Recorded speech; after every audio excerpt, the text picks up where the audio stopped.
बांग्लादेश में लंबे बवाल के बाद चुनाव हुआ और अब नतीजे सामने आ रहे हैं। इसमें तारिक रहमान की पार्टी नेशनलिस्ट पार्टी यानी कि बीएनपी को बम्पर जीत मिलती दिख रही है। बांग्लादेश में कई महीनों के बवाल के बाद आखिरकार चुनाव हुए और अब नतीजे भी सामने आ चुके हैं। चुनावों में बांग्लादेश नेशनलिस्ट पार्टी यानी कि बीएनपी की बड़ी जीत हुई है और अब बांग्लादेश के अगले पीएम तारिक रहमान होंगे। कट्टरपंथी जमात इस्लामी को इस चुनाव में करारी हार मिली। इस चुनाव में उन तमाम छात्र नेताओं की राजनीतिक पार्टी भी मैदान में उतरी हैं जिन्होंने बांग्लादेश में मौजूद शेख हसीना सरकार को उखाड़ फेंका था। इस प्रोटेस्ट को जेनजी प्रोटेस्ट का नाम दिया गया था। अब चुनाव नतीजों के बाद सवाल यह है कि आखिर उन छात्र नेताओं का क्या हुआ जिन्होंने बांग्लादेश में सत्ता को हिलाने का काम किया था। छात्रों की पार्टी को कितनी सीटें मिली, अब ये भी समझ लीजिए। प्रदर्शन में उभरे छात्र नेताओं ने चुनाव से पहले नई पार्टी बनाई थी जिसका नाम जातीय नागरिक पार्टी यानी कि जेएनपी रखा गया था।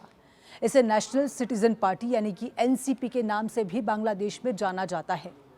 प्रदर्शन में शामिल छात्रों को बांग्लादेश चुनाव में महज 5 सीटें मिल पाई हैं।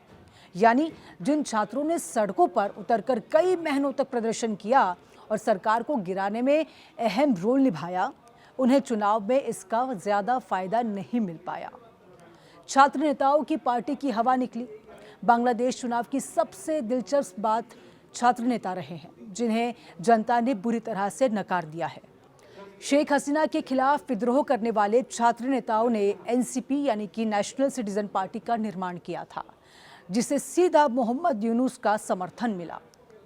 जमात को फायदा पहुंचाने के लिए इसने उसके साथ गठबंधन भी कर लिया था, लेकिन एनसीपी बुरी तरह से हार गई है। ज्यादातर छात्र नेता चुनाव हार चुके हैं। छात्र संगठन को क्या हुआ नुकसान, अब ये भी समझ लीजिए। बांग्लादेश में सत्ता को अपने हाथों से चलाने का दावा कर रहे छात्र नेताओं को चुनाव में नुकसान की सबसे बड़ी वजह टाइमिंग को माना जा रहा है। बांग्लादेश में 1.5 साल पहले जो चिंगारी आग बनी थी, वक्त के साथ वो ठंडी होती चली गई। यानी अगर चुनाव वक्त पर हो जाते तो नतीजे कुछ और थे। छात्र आंदोलन और प्रदर्शन के इतने वक्त बाद चुनाव हुए जिसका खामियाजा छात्रों की राजनीतिक पार्टी को भी उठाना पड़ा।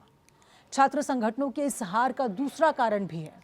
नेशनल सिटीजन पार्टी यानी कि एनसीपी ने चुनाव से ठीक पहले कट्टरपंथी जमात इस्लामी के कुछ दलों के साथ हाथ मिला लिया था।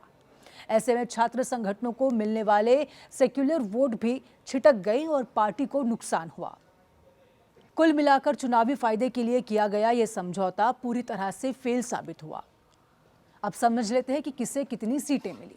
बांग्लादेश चुनाव में तारिक रहमान की पार्टी नेशनलिस्ट पार्टी को कुल 299 सीटों में से 212 से ज्यादा सीटों पर बढ़त मिली है।